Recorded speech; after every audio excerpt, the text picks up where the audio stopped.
Hola. Today on the show, I'm in conversation with Todd Holtsberry from United States of America. Todd is multi-talented. He's a musician, a singer, a songwriter, and a BMX champ. His cycling journey began at a very young age when he started participating in BMX races locally, and then he went on to win the national championship in the BMX races. Up next, he talks about his cycling journey and his love for BMX bikes. But I owe a tremendous amount of my success at a young age to my parents. They were there through thick and thin. And before I had any sponsorships, it was very expensive. But luckily enough, we had a motorhome. They loaded me up and they took me absolutely everywhere. I was nationally ranked. I always had a national number, even though I never ran it. I always liked running my assigned NBL numbers because the 20s was 42H. And so my friends used to call me the hitchhiker of the galaxy. And then my cruiser number, which is, it's a Pro 24 now. There's another difference between the 80s BMX racing and today. The bike is called a Pro 24. It's not a cruiser, even though it's a cruiser class still. So with the BMX club being such a success in our area, we were able to bring Bob Ho to come in and do a freestyle show in 1983 with Ron Wilton. And he is an amazing guy, and I'm still in contact with Ron. But it was actually Mark Hutchins's father, Don Hutchins, that he actually built the very first BMX in Defiance, Ohio. It was on Christie Road, and that's where I really got my feet wet. But my parents then, we went to Pepsi Cola, Arps Dairy, and also Bunny Bread. And they made some nice donations, and we were able to build a new facility. The old track we kind of outgrew. We didn't really have parking facility or any amenities. And so we were allowed to build in Deal Park. And 1984, we got that all finished, and we broke ground. And it was a very successful track for a large number of years. Well, that's where I got my experience of building and designing tracks. And I actually built and designed 3 tracks within the 30-mile radius of our area at a very young age. So on April Fool's Day of 1988, I was in Sarasota, Florida for a national, and I had a very bad accident and hyperextended my knee. And I always had a lot of success at Sarasota. I was in Super BMX magazine, making some mains in Sarasota just a few years before that. And so it was very surprising that I had any trouble. I mean, I think there's even a YouTube video, if you look up Sarasota in the 80s, but you'll see a real big crash in the very first moto. And I'm the guy in second place that kind of does this kind of flare looking thing, and the rest of the pack goes down. So I got second and did real well, like I said, in Sarasota until that day that I had to crash. So it was surprising that was a career ender for me because I was so formidable. I had placed 5th in the Jacket Series of Ohio, and with a broken shoulder. Broke my shoulder 3 months previous and kept racing with my right shoulder completely snapped. I still experienced a lot of pain after that, so I went back to the doctor and he said, good news first or bad news? I go, give me the good news. Well, we don't have to re-break it. Bad news is it was broke. The swelling on all the x-rays after I had the accident and South Ohio and during the state championship is where I broke. And then after that, they had the Jacket Series. And in the Jacket Series, I was undefeated until it was the very last championship. And then I had a bad day. But I was a mud racer, so nobody could touch me in the mud. If it was raining out, I was winning every moto. So I'm sure everyone is curious, what kind of bikes do I ride? And my awesome sponsor, it's Mission Bike and Skate Shop here in Bessemer, Michigan. And they have provided a plethora of equipment and bikes for me. I've got the Helium XL Pro. That's my 20. and it's primarily Answer box and Pro Max parts on it. And then I've got another 20 that I use on the pump track.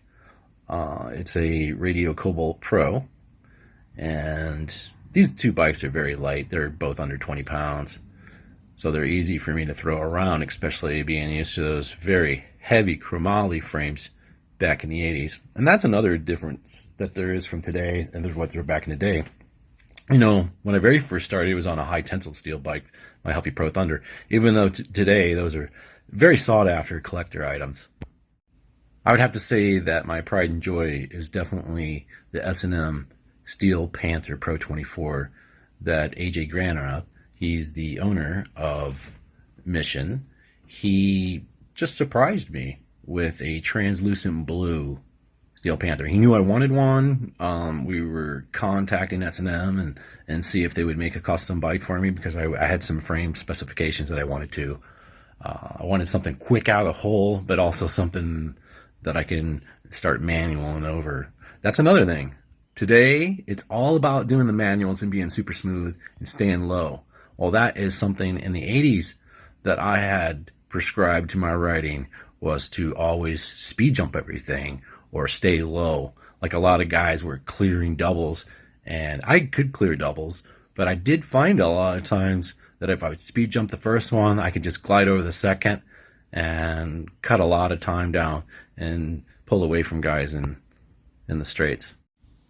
If you're looking to get started into BMX, or possibly somebody that had raced a little bit of BMX in the past that wanted to try it again, I would definitely recommend the Radio Cobalt Pro. That bike is light as a feather. It's very stiff. I still have some legs under me. I live in the hills, so I train in the hills here in Upper Peninsula of Michigan. It's God's country. It is so gorgeous. That's why I had moved here from Florida 3 years ago. Sure, it was nice in Florida because I could train every day of the year, but I also like to play in the snow. I have snowmobiles, snowcross. I also like to snowboard, and I've been skiing since I've been a child, either downhill or cross-country skiing. So I do a lot of other activities to stay fit. I lift weights, I jump rope. I actually have kind of a martial arts and boxing routine that I do. I work out on one of those standing bags that it actually can hit you back. It's like a speed bag, but it's on a long pedestal that's got this big spring on it. So as you do your repetitions on that, it comes back at you. So it gives me a lot of cardio, and that's mainly what I'm looking for is my core workout, especially being 50 years old and competing. So along with working out, of course, I drank a very large amount of water, and that was one of the perks of moving to Upper Peninsula. The water supply up here is so fresh and so clean that my tap water is the most incredible water I've ever had in my life, and that was the game changer for me as I got into a better environment. It's healthier for me here. I was plagued with some brain swelling for a lot of years from a lot of concussions that I had sustained in motocross and BMX and a lot of these fun activities that I enjoy doing. Comes with the price of still having injuries. But I'm 6 foot tall and I weigh 180 pounds, so I try to sustain my muscle mass and still staying lean. So I focus on high proteins without eating a lot of meat. Meat kind of bogs me and slows me down. Not that I'm a vegan, because I'm not, but I do prefer fruits and vegetables. That's why I'm here on my farm, and you can see in the background, I'm going to have a 40-acre farm right now that I like to grow organic apples, strawberries, blueberries, cranberries, so I can have some fresh fruits on a daily basis, especially this time of the year. And the summer is just my peak time. I really love being outdoors and getting some farming on, which is also very vigorous exercise. So after my retirement, I didn't really retire because it seemed like it was every 3 to 5 years the BMX bug was biting me again. I was buying a new bike or building one or finding friends' bikes that were dilapidated and fixing them up and then giving them to kids. I've done that quite a few times. I've done that like 6 times where I've taken my old race bikes, my friends' old race bikes, fixed them up, and given them to some needy kids. I really enjoy doing that. And that's something still to this day that I like to do. And the best advice that I could give someone starting into BMX today is ride with your heart and it'll keep your soul content. That's what I've done. So you want to know if I have any nicknames, and yes, I do.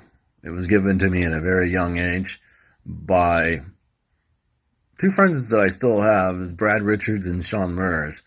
They were a couple of friends of mine from the local Defiance track, and it seemed like if I wasn't racing, it was due to me being on crutches or cast somewhere, or my arm was in a sling, because I was going for broke, riding with reckless abandon every time that I was on the track for those 10 years. So today I like to ride my Yamaha YZ250F, and I put an enduro course out with some jumps here on my farm. And so I like to try to be as smooth and fluid as I can and work on my times. I know this show is called Road Benders, and I do know how to shift gears. I own a felt 29er mountain bike with 27 speeds on it. It's very nice. So I have some competitions coming up. I will be in Rhinelander, Wisconsin, July 24th, 25th, and 26th, competing for the state championship qualifiers. The total deciding factor of me racing again has transpired after I lost my best friend 3 years ago on May 2nd. Mark Hutchins took his own life, and this was a way for me to bring back those childhood feelings that I had of happiness with him not being here anymore. It seems like he's with me when I'm around that track. I put his old profile cranks on my Pro 24, and that bike build is a total homage to Mark. It has reminiscence of his S&M that he first built when he decided to get back in it when he was still in his 20s. Mark had given me that bike after I traded him some guitar effects pedals and a bass. Yeah, we were musicians too, so we had a total of 5 bands together throughout the years, and we started that in the 80s as well. When we started training together every day, we both decided that we wanted to learn how to become musicians, and that's something that we did together. He taught me a lot, though. He was a very accomplished guitarist, singer, and songwriter. I also am trying to produce an independent film about BMX, skateboarding, scooters, and inline skating. It should be pretty interesting. I have Dakota White, who is a professional skateboarder. He will be starring in the movie, and I believe there's a couple clips that I provided you with that your viewers may see. So thank you, Roadbenders, for having me on, and if I may plug my sponsor, missionskateshop.com. Please get on there, and they have a lot of hard and soft goods at very competitive prices. And tell them that Todd sent you, please. They'll know that I'm doing some work for them.